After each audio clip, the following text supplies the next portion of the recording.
42 y el Salmo 43. En el Salmo 42 encontramos estas palabras: como el ciervo brama por las corrientes de las aguas, así clama por ti, oh Dios, el alma mía. Mi alma tiene sed de Dios, del Dios vivo. ¿Cuándo vendré y me presentaré delante de Dios? Fueron mis lágrimas mi pan de día y de noche, mientras me dicen todos los días: ¿dónde está tu Dios? Me acuerdo de estas cosas y derramo mi alma dentro de mí, de cómo yo fui con la multitud y la conduje hasta la casa de Dios, entre voces de alegría y de alabanza del pueblo en fiesta. ¿Por qué te abates, oh alma mía, y te turbas dentro de mí? Espera en Dios, porque aún he de alabarle, salvación mía y Dios mío. En esta mañana vamos a titular el estudio del Salmo 42 y 43, la victoria sobre el desánimo. Victoria sobre el desánimo. La depresión emocional se ha convertido en los últimos 25 años en el mayor problema que existe dentro de la psiquiatría. El problema más alto de salud mental y física, tanto de los niños como de los adultos. Se reporta que existen 2.000 suicidios diarios alrededor del mundo y el 80% son causados por la depresión y por el desánimo que la gente de nuestros tiempos tiene alrededor. Más de 4 millones de personas en Estados Unidos de Norteamérica necesitan cada año atención psiquiátrica por causa de la depresión. Los cristianos no somos inmunes a esta plaga mental, porque nuestro enemigo Satanás trata de desanimarnos ante cualquier manera posible, y el hecho de que vivimos en un mundo hostil nos agrava la situación. Muchas veces algunos cristianos desanimados aumentan su depresión con muchos sentimientos de culpa, lo que agrava su situación emocional y espiritual. Estos cristianos necesitan recordar que los más grandes hombres de Dios, como Elías, como Moisés, como Jeremías, tuvieron momentos muy profundos de desánimo y de depresión que pareció que les derrotaba en su vida cristiana.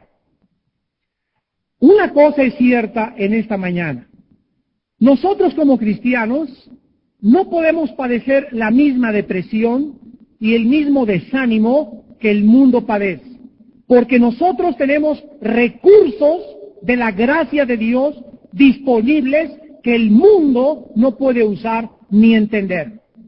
Y cuando los no creyentes, cuando las personas no cristianas sufren de depresión, ¿cuál es su medicina o su escape? Las drogas, el alcohol, la fornicación, pasiones sexuales, huir de la casa, huir del hogar o simplemente quitarse la vida. Cuando se acaba el efecto de las drogas, cuando se acaba el efecto del alcohol, cuando ya el amante ya no te quiere porque ya no tienes para pagarle su departamento, la depresión se agrava. El mundo no tiene escapatoria. El mundo se encuentra arrinconado. El mundo se encuentra entre la espada y la pared, pero nosotros no. Nosotros conocemos a un Dios infinito que nos deja en su palabra la solución y la medicina y los recursos para que cuando seamos atacados por la depresión y por el desánimo, podamos echar mano de estas cosas, creyendo sus promesas y apropiándonos de la palabra de Dios. No sabemos quién escribió el Salmo 42 y 43. Son dos salmos anónimos. Algunos dicen que parece que fue David, pero cualquiera que haya sido el autor de estos dos salmos, el autor de estos dos salmos padecía de depresión, padecía de desánimo. Y vamos a aprender en esta mañana a través de la depresión de este escritor de los Salmos, cuál es la solución y la victoria para que podamos salir adelante de nuestro desánimo. Uno de los secretos que se nos comparten en estos dos salmos es el siguiente. Si tú quieres vencer el desánimo y la depresión en tu vida, vas a tener que hacer desde el día de hoy algunos cambios tan radicales que tienes que cambiar la manera como ves la vida. ¿Me escuchaste? Si tú vas a querer cambiar tu depresión y tu desánimo, vas a tener que hacer cambios radicales en tu manera de ver la vida. Si tú no te quitas los lentes que tienes a través de los cuales estás viendo la vida, te vas a hundir en la depresión. Pero Dios quiere que ahora cambiemos nuestro enfoque y veamos ahora el mundo de la forma en la que Dios quiere que lo veamos para que podamos vencer la depresión y el desánimo. Aquí en estos dos salmos, en primer lugar, encontramos 51 pronombres personales. Y observamos que el escritor usa la palabra yo 14 veces, mi 16 veces y míos 21 veces. La primera solución contra el desánimo es que deja de verte a ti mismo y comienza a mirar a Dios.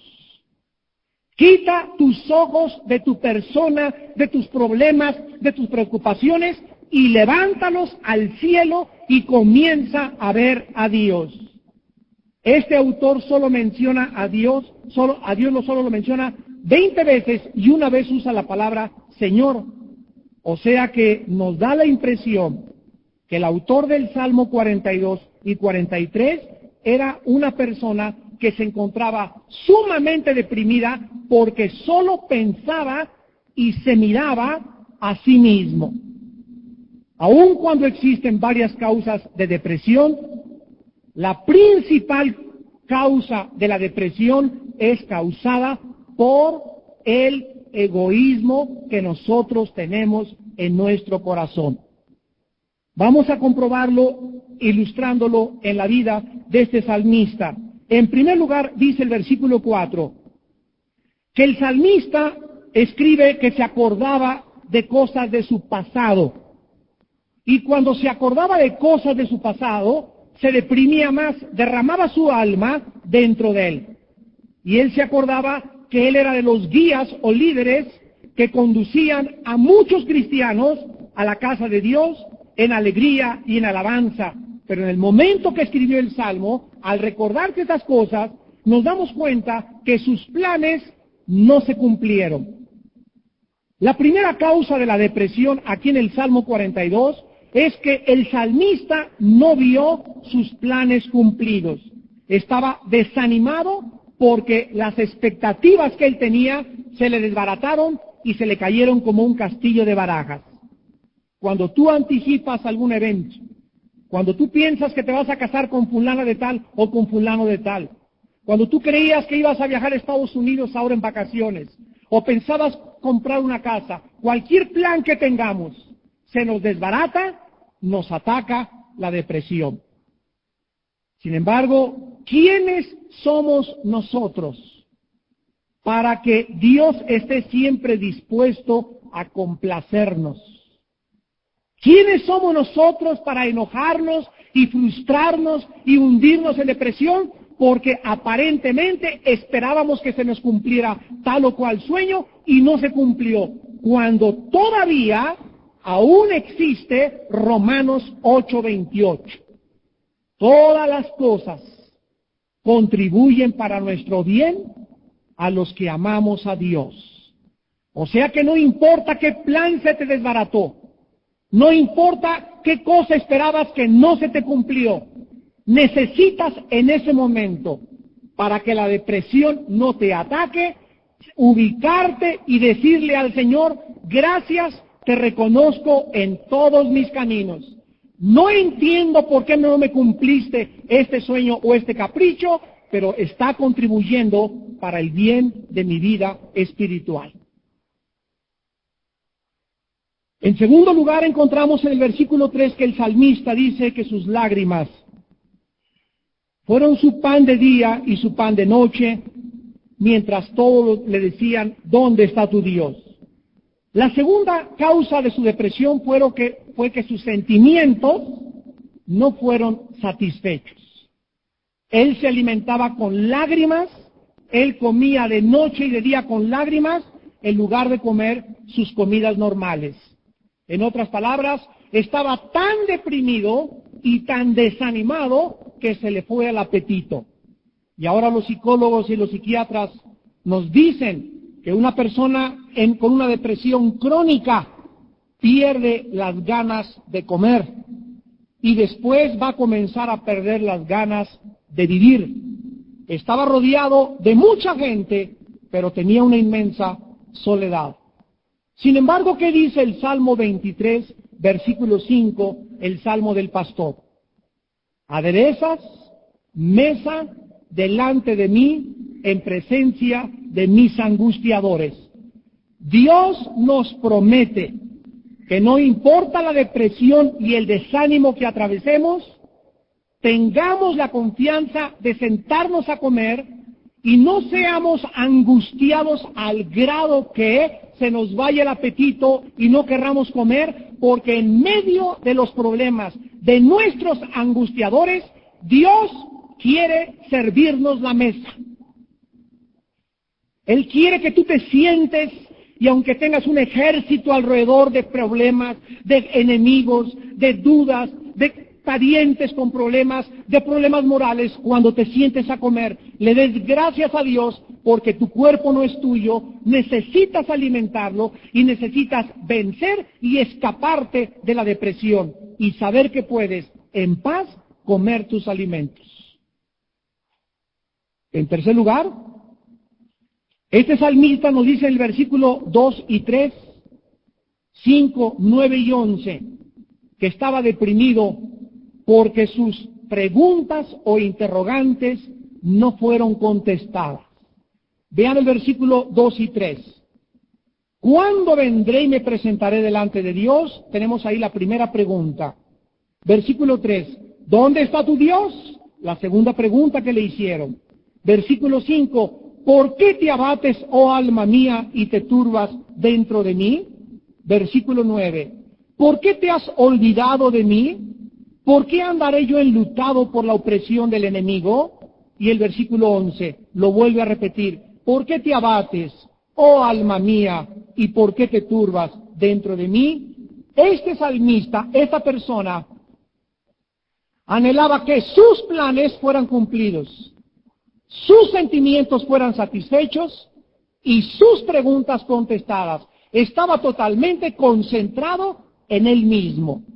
Estaba tan ocupado mirándose a sí mismo que no tenía tiempo de mirar a Dios. Aun cuando existen tiempos, cuando nosotros debemos de examinarnos y confesar nuestros pecados, es peligrosísimo concentrarnos demasiado en nosotros mismos y en nuestros problemas.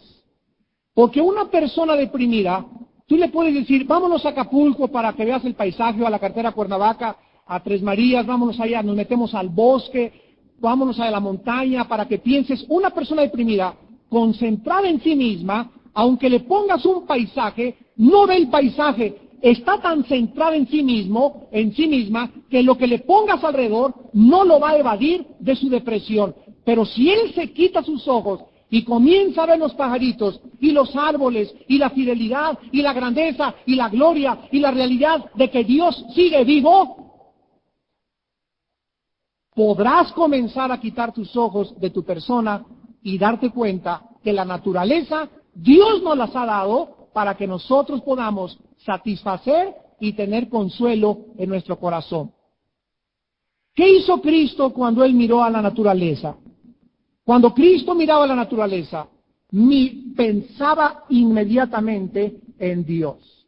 Miren las aves de los cielos, miren las flores del campo. Y luego Cristo dijo, Mi Padre alimenta a esos pajarillos, a esas flores, a esos pétalos, esos colores de las azucenas y de las rosas. Mi Padre se las ha dado. ¿Cuánto hará mucho más con ustedes, hombres de poca fe?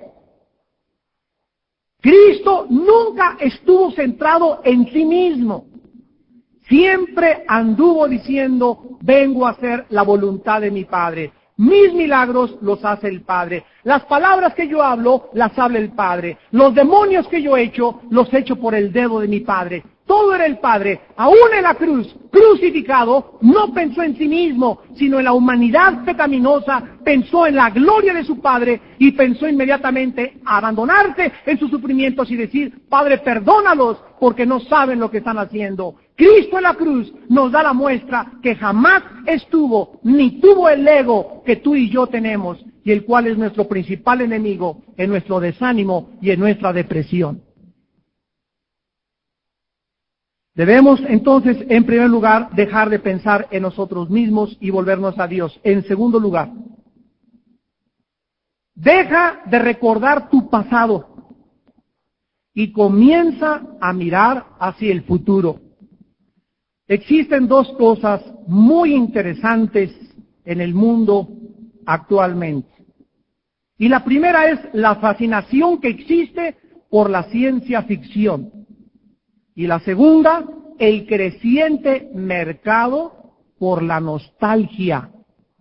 Estas dos corrientes son lógicas, porque cuando el presente es difícil, la gente mira hacia el pasado o mira hacia el futuro. O sea, como seres humanos, la tendencia nuestra es evadirnos del presente. Cuando es muy fuerte el presente, el no cristiano, un tequila, un whisky, un toque de mota, un pase de cocaína, porque no pueden enfrentarse al presente en sus 5 sentidos. Una de las razones de la drogadicción y del alcoholismo es que la gente no tiene la fuerza ni la capacidad para enfrentar la vida en sus 5 sentidos. Entonces tienen que huir a través del alcohol o de las drogas, hacia el pasado o hacia el futuro. Sin embargo, cuando estas dos corrientes chocan entre sí, causan una controversia tremenda. Porque si solamente miramos hacia el futuro, estamos tratando de olvidarnos de nosotros mismos. Y cuando miramos mucho al pasado, es porque sentimos mucha autolástima de nosotros mismos. ¿No es verdad? Ay, me acuerdo cuando andaba con Chencho, aquí en este huizáchel, en este árbol, me dijo que me quería mucho. Ay, me acuerdo de mi primer matrimonio, y me acuerdo de la casa que teníamos, y todos los pensamientos que traigamos hacia el pasado para concentrarnos en nosotros, es por nuestra autolástima que nos tenemos a nosotros mismos. Y la autolástima es una de las fuerzas más destructivas de la vida. Yo recuerdo en un campamento de jóvenes estaba una muchacha junto a un árbol. Ya ven que los muchachos con la navaja en el árbol le cortan y le hacen un corazoncito. Y estaba la muchacha, estaba en mi dormitorio, y me asomé, ya tenía como 20 minutos, ahí eran como las 6:30 de la mañana, en los tiempos devocionales, y me paro y me acerco con la Biblia de la muchacha, llora y llora ahí junto al árbol, viendo el corazoncito, y le digo, oye, ¿por qué lloras, Chencha? Y me dice, es que aquí, ¿ve usted este corazoncito, hermano? Pues hace 3 años aquí mi Panchito me dijo que me amaba, y me ha traído recuerdos, y le digo, pues ya no dejes de ver el corazón, quítate de ese árbol, hay otros árboles más bonitos, y ya no te sigas concentrando en tu amor frustrado de hace 3 años, ¿por qué te haces daño? Hay otras personas que les gusta poner, y ahí está la música de Agustín Lara, y me acuerdo mis tiempos en la colonia Doctores, ahí cuando iba Garibaldi, y la música, ustedes saben, la música nos trae recuerdos. Y si tú oyes por ahí alguna canción romántica que te recuerda a tu exnovio o a tu exnovio, y ahí te quedas oyendo, la verdad, es porque tú quieres. Tú puedes apagar el radio y no escucharte eso, o salir de eso, cualquier recuerdo sentimental que nos haga causar lástima o tristeza, o melancolía, tenemos que aprender a luchar contra ellos y enfrentar los 5 sentidos y decir, el pasado está muerto y olvido el pasado y me extiendo hacia adelante, hacia la meta del supremo llamamiento en Cristo Jesús.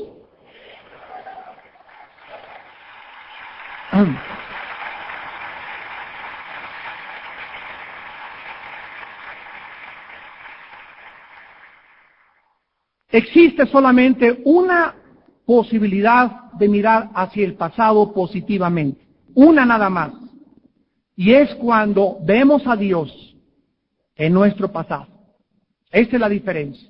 Me acuerdo las maravillas que Dios hizo en mi vida y las bendiciones de Dios, ¿verdad? Y todas estas cosas, estas memorias son una bendición. Pero no recurras a tu pasado, entierra tu pasado. Dios ya lo enterró. Dios ya no se acuerda de nada, ni lo que hiciste, ni lo que dejaste de hacer. Y el lastimarte y el pensar, y el ay, y lo romántico, y la melancolía, y la tristeza, y las cosas buenas que pasaron, muchas veces ni siquiera fueron buenas para tu vida. Pero es una evidencia de un cristiano maduro, el cristiano que nunca se acuerda de su pasado. Cuando un cristiano comienza a madurar, el cristiano vive el presente y se extiende hasta adelante. Los cristianos inmaduros son las personas que viven en su pasado. El pasado no debe ser un ancla que nos mantenga atrás, sino un timón que nos dirija hacia adelante. Lo importante no es recordar el pasado, sino recordar las grandezas y la maravilla de Dios del pasado. ¿Cuál es la respuesta hasta ahorita en este momento para la depresión y el desánimo? La esperanza del futuro. Miren ustedes en el Salmo 42, versículo 5, que 3 veces el salmista en su depresión se dice a sí mismo, espera en Dios, porque aún he de alabarle. Versículo 11, espera en Dios, porque aún he de alabarle. Salmo 43, versículo 5, espera en Dios, porque aún he de alabarle. El futuro y la esperanza que nos ofrece la Biblia no es un futuro de a ver si a lo mejor, chance y, tal vez, puede que, sino una esperanza segura, una garantía de que el futuro para nosotros es 100% seguro. Yo sé en quién he creído. Ahí está Pablo en la antesala de los leones. Ahí está en el Coliseo rugiendo los tigres. ¿Cuál era el futuro para él físicamente? Ser despedazado por las bestias. Y en 2 de Timoteo, la última carta de Pablo, escribe, yo sé que mi Redentor vive, yo sé que Él es fiel para guardar mi depósito, yo sé en quién he creído, he peleado la buena batalla, no estaba deprimido, no estaba pobre de mí, a pesar de que lo abandonaron todos sus hermanos y todas las hermanas en Cristo, lo dejaron solo, igual que Cristo en la cruz. Ese fue el destino de los apóstoles que siguieron a Cristo. Todos murieron como mártires, todos fueron abandonados, todos siguieron el camino de su Señor. Y ahí Pablo dice, Demas me ha abandonado, dile que me traiga el capote. Alejandro ha amado más el mundo que las cosas de Dios, pero he peleado la buena batalla y estoy listo para enfrentarme. Pablo estaba enfrentando la vida, la penumbra de su martirio y de su inquisición, pensando en que en momentos en que le arrancara un león la cabeza, en 30 segundos, él sabía que segura era la eternidad por haber creído en Jesucristo como Señor y Salvador.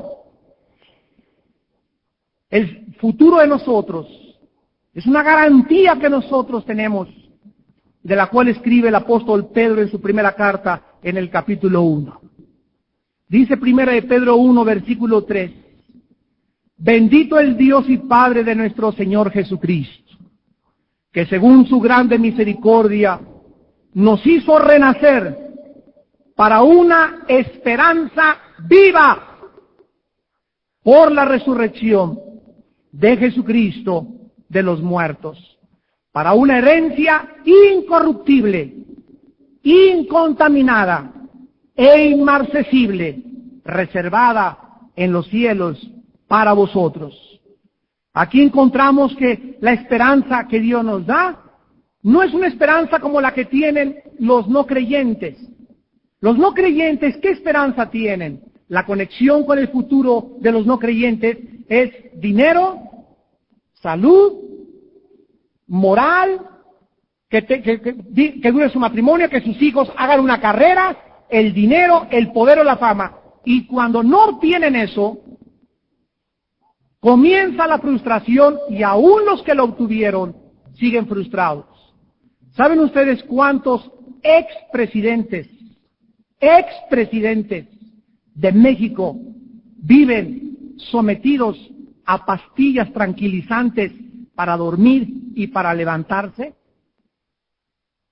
Tú podrías decir, ya llegué a la cima, pero es que el mundo no sabe que cuando escalamos una montaña y llegamos por nuestros propios esfuerzos a la cumbre, al éxito, a conquistar el campeonato de la copa o lo que sea, sin Dios, desde esa altura nos caemos y será nuestra frustración. Para poder llegar a la copa o a la cima de la vida, se necesita llegar con Dios, para que cuando llegues a la punta, ahí le des la gloria a Dios, y esa humildad de darle la gloria a Dios es la que te mantiene en la cima del éxito. Porque no fuimos nosotros hechos para el éxito. No fuimos hechos para recibir aplausos y alabanza de la gente. Fuimos hechos para que cuando recibamos la alabanza, se la entreguemos a Dios, no a nosotros. A ti, Señor, sea la gloria. Cuando un ser humano recibe la gloria, se descompone. Cuando un hombre es demasiado aplaudido, cuando un hombre es demasiado halagado, cuando un hombre es demasiado levantado, ese hombre comienza a autodestruirse.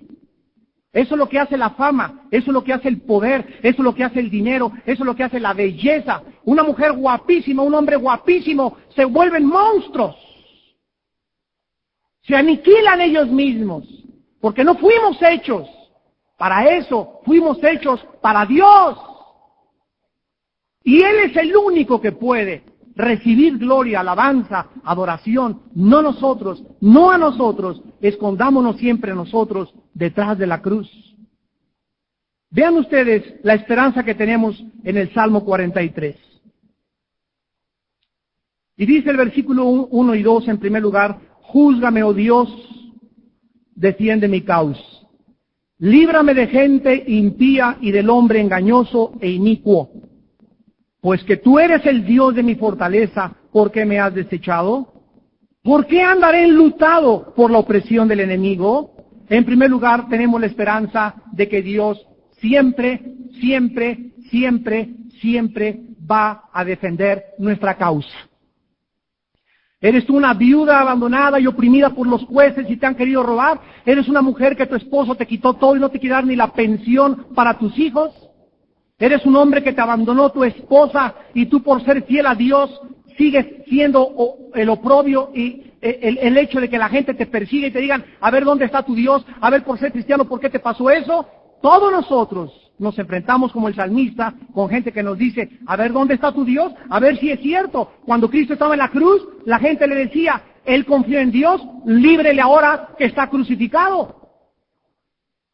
Pero nos dice en primer lugar que Dios es nuestro amparo, nuestra fortaleza, y Él se mueve con gran poder, y Él es nuestro legislador.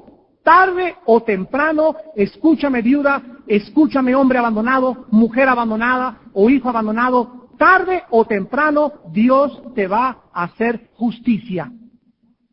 Pero tú necesitas aprender a esperar y a alabarle y a salir de tu depresión. Tu depresión y tu desánimo impiden que Dios se mueva, porque sin fe es imposible agradar a Dios. No es, repito, inhumano y somos inmunes a deprimirnos, pero no podemos permitir que la depresión y el desánimo haga presa de nosotros 2 días seguidos. Ahí sí ya no. Hay muchas veces, yo llego siempre, ¿verdad?, a la iglesia, a los estudios, y no saben los líderes estamos sujetos, yo creo, a más depresiones que ustedes. Porque somos tan traicionados continuamente, tan abandonados, tan mal reconocidos, y nada de estas cosas, ay, pobrecito de mí, son golpes. Fíjate que el hermano eso dijo de ti, ¡pah! Son como trancazos, y la hermana esa dijo, ¡tas! De ti, ¡tas! Y trancazos, y así estamos dando y dando y dando, y la gente, ¡tas, tas, tas, tas! Pero si nos comenzamos a asumir, ¡ay, pobrecito de mí, este y el otro!, o nos comenzamos a amargar, entonces en nuestra predicación transmitiríamos la amargura. Un líder amargado amarga a sus ovejas. No podemos darnos el lujo. Tenemos que aguantar y aguantar y aguantar y poner el rostro como pedernal y saber que nuestro Señor es nuestro ejemplo, varón de dolores, es uno de sus títulos. Entonces no podemos, ya nos deprimimos, ya nos lastimó, ya te duele lo que te pasó, media hora, 1 hora, 2 horas, pero que no te dure por el amor y por las misericordias de Dios, hermano, que no te dure un día tu depresión. Salte de ella. Alaba a Dios, bendigo a ese hermano, gracias Padre, a ti te hicieron peores cosas, gracias Señor, voy a seguir sonriéndole a la vida, voy a seguir bendiciéndote, voy a seguir alabándote Señor. Eso hace que tú puedas escaparte de la depresión. Nunca mires lo que la gente te hace. Dios te va a vindicar. En segundo lugar, dice el versículo 3 del Salmo 43, envía tu luz y tu verdad, estas me guiarán. En segundo lugar, tenemos la esperanza de ser guiados y dirigidos por Dios en las decisiones que diariamente tenemos que hacer. Qué fácil es tomar decisiones equivocadas bajo la depresión. Qué fácil es equivocarte cuando estás desanimado. Qué fácil es equivocarte cuando estás desanimado y tomas una decisión. La vas a tomar y te vas a arrepentir de ella. Sal de tu depresión y de tu desánimo primero y después toma la decisión por la luz de la verdad de Dios. Dios es luz, ninguna tinieblas hay en Él. Si yo digo que camino en luz con Él, tengo comunión con Él. La depresión me hunde y me separa de Dios, porque la depresión le dice a Dios, tú no me puedes ayudar, por eso me hundo. Tú ya no existes, por eso me desanimo. Ya me abandonaste, ahí nos vemos Dios. Esta incredulidad me hace hundirme en un pozo de desesperación.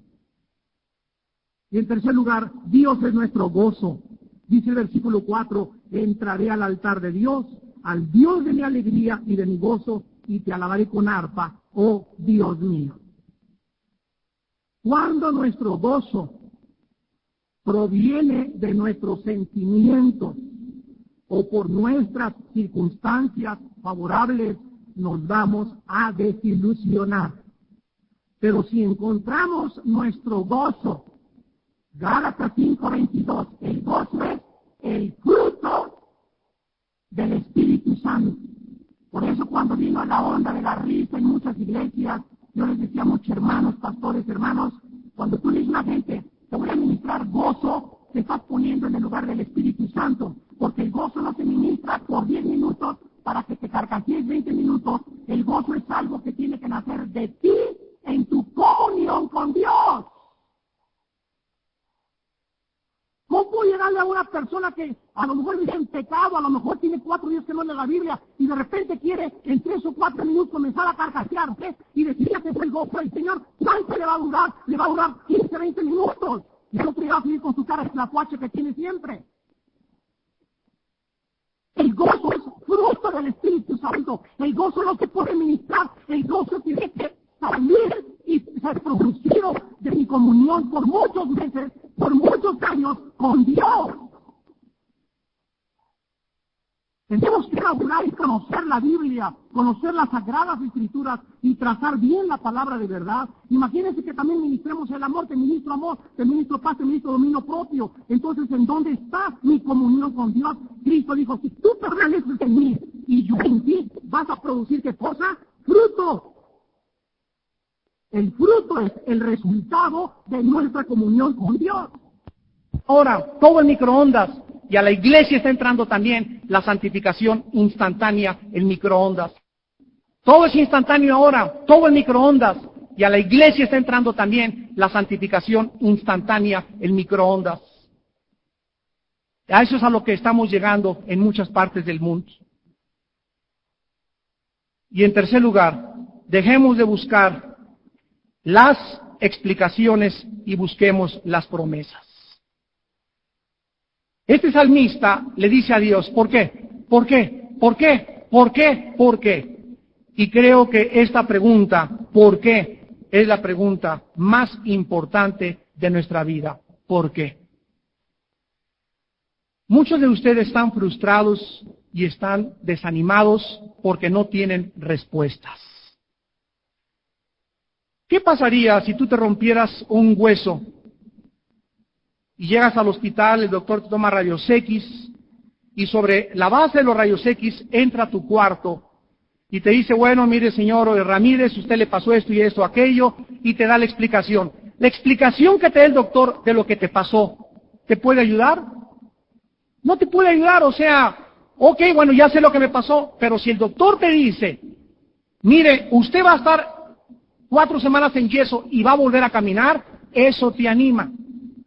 No es la explicación la que nos anima, sino la promesa del futuro.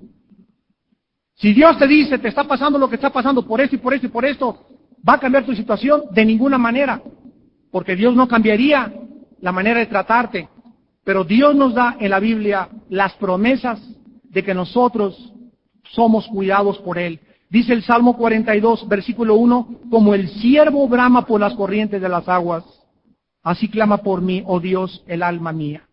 Si Dios tiene cuidado para que un ciervo, un venadito, siempre tenga, cuando comienza, tengo sed, y comienza a bramar el ciervo, y hay agua, si Dios satisface a los ciervos, ¿cuánto más podrá Dios satisfacer a los que tenemos sed de Él? Mientras no haya sed de Dios en tu alma, no podrás ser ni vencer el desánimo ni la depresión, porque estás concentrado en ti. Si en tu depresión te consientes y comienzas, Padre, tengo sed de ti, y le comienzas a buscar a Él, Él te da ríos de agua viva. La comunión con Dios nos anima, nos fortalece. Los que esperan en Jehová tendrán nuevas fuerzas. Levantarás alas como las águilas. Él te hará rejuvenecer como los aguiluchos. Él es el que te colma de favores y misericordias. Él es el Dios que sacia tu boca y el que rescata tu vida del hoyo. Él es el Dios vivo, el Dios que te dice, búscame y vivirás. Él es la respuesta a nuestra depresión y a nuestro desánimo. Él es el Dios viviente. Dice el versículo 2, mi alma tiene sed de Dios, del Dios vivo. No es un Dios muerto, no es un ídolo, es un Dios que existe. Nuestros problemas son los de Él, nuestras frustraciones son las de Él. El enemigo nos puede hacer creer que Dios está muerto, que ya no se acuerda de nosotros, que no hay nadie que se ocupe de mí, pero nosotros sabemos que Él vive. A Él la gloria. A Él.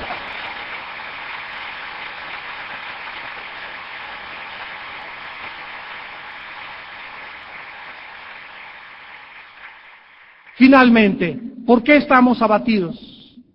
¿Por qué está abatida mi alma?, decía el salmista. ¿Por qué te abates dentro de mí? La respuesta es, porque queremos estar. ¿Oíste? ¿Por qué te encuentras abatido, deprimido y desanimado? Porque quieres estarlo. Estás en un profundo pozo de autolástima, pobrecita de mí, pobrecito de mí, y porque quieres, estás como estás. Porque tenemos de Dios los recursos espirituales que Él nos ha provisto para vencer el desánimo, para vencer la frustración, para vencer todas las cosas negativas y salir más que vencedores y triunfantes en todas las cosas. Gracias damos a Dios que nos lleva de victoria en victoria en Cristo Jesús.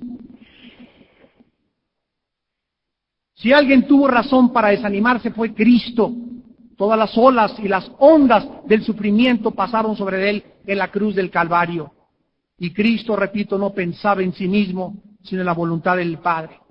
Y por eso dice Hebreos, el escritor Hebreos capítulo 12, versículo 2. Puestos los ojos en Jesús, el autor y consumador de la fe, el cual por el gozo puesto delante de Él, sufrió la cruz.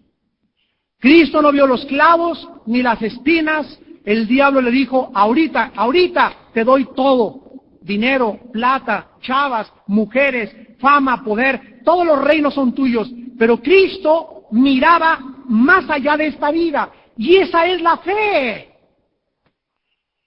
Esa es la fe, amados santos de Dios. La fe es la certeza de lo que se espera, es una seguridad de algo que viene, es una convicción aunque yo no lo vea. Y si yo no estoy seguro de que algo mejor viene a mi vida y no estoy convencido aunque no lo vea, no es fe, es creencia, es autosugestión. La fe verdadera me saca del pozo de la desesperación. La fe verdadera me levanta. ¿Quién es el que es nacido de Dios? El que es hijo de Dios vence al mundo. Y esta es la victoria que ha vencido al mundo, nuestra fe. El creer que algo mejor viene, el creer que no tenemos por qué estar como estamos, el levantarnos sobre cualquier situación, en ir de victoria en victoria. Así, espera en Dios, porque aún le tienes que alabar. Te damos las gracias, Señor, en esta mañana por tu palabra. Tu Hijo Jesucristo, por el gozo puesto delante, sufrió la cruz, menospreciando el oprobio y sentándose a la diestra de tu trono en las alturas. Y ejemplo nos dejó para que sigamos sus pisadas. Porque le tenemos a Él, a Cristo, como la más firme ancla de nuestra alma. Si los fundamentos fueran quitados, ¿qué sería del justo? Si no viviéramos por promesas, seríamos dignos de lástima, porque no tendríamos nada en qué compararnos con el mundo a nuestro alrededor que vive desesperado. Un mundo lleno de pecado, gozándose los triunfos terrenales, durándoles el gozo 24 horas y siguiendo otra vez en la rutina de su vida, porque solo Cristo nos da un gozo que proviene de Dios. Yo he vencido al mundo, dijo Cristo, confíen en mí. No dejes que se turbe tu corazón. No permitan que los afanes de la vida los llenen de desánimo y de frustración y de amargura. He aquí que yo soy el que vivo por los siglos de los siglos y tengo las llaves del infierno y las llaves de la muerte. No temáis, pequeña manada. A mi Padre le ha agradado darles a ustedes el reino. Y yo vivo reinando y triunfando sobre todo principado, autoridad, que se nombra en este siglo y el venidero. Y ustedes están conmigo sentados, benditos de mi Padre. Dios haga resplandecer su rostro sobre ustedes, porque ustedes son mis discípulos. Si yo sufrí, ustedes sufrirán, y en las pruebas y en el sufrimiento, mi Padre les dará la capacidad de soportar todo. Dios les dará la fuerza para que, aunque sean metidos a un horno de fuego, descubran en el horno de fuego que yo estoy con ustedes siempre, que no los dejaré, nunca te abandonaré, nunca te desampararé, te sostendré con mi brazo derecho, no tengas miedo, no temas al futuro, no temas al presente, porque yo soy tu Dios que te esfuerzo y que te salvo y te ayudo. Gracias, Señor. Gracias por tu fidelidad. Gracias por tus promesas. Gracias por tu sostén. Tú eres nuestro monte, nuestra roca, nuestra fortaleza. En esta mañana hay muchos de ustedes que no tienen a Cristo en su vida. que ni siquiera tienen esta relación con Dios. Y en esta mañana Dios te manda, te ordena que te arrepientas de tus pecados, que dejes de luchar en tus fuerzas y vengas a Él, porque Él, solo Él, te hará descansar. Ven a Cristo en esta mañana, alma pecadora y sedienta de las cosas del mundo, donde no has encontrado satisfacción, ni la encontrarás, porque Cristo es la fuente de la sabiduría, el poder y la satisfacción de Dios. Los que en esta mañana quieran invitar a Cristo a sus vidas por primera vez, ahí desde su lugar, dile estas palabras: Señor mío y Dios mío, mi alma no te conoce, y en esta mañana te quiero conocer como mi Dios, mi Señor y mi Salvador. Me arrepiento de mis pecados y creo que tu Hijo Jesucristo, en la cruz del Calvario, con su sangre, pagó por mis pecados. Creo que Él, el justo de Dios, el santo de Dios, tomó mi lugar y pagó mi cuenta que yo merecía pagar.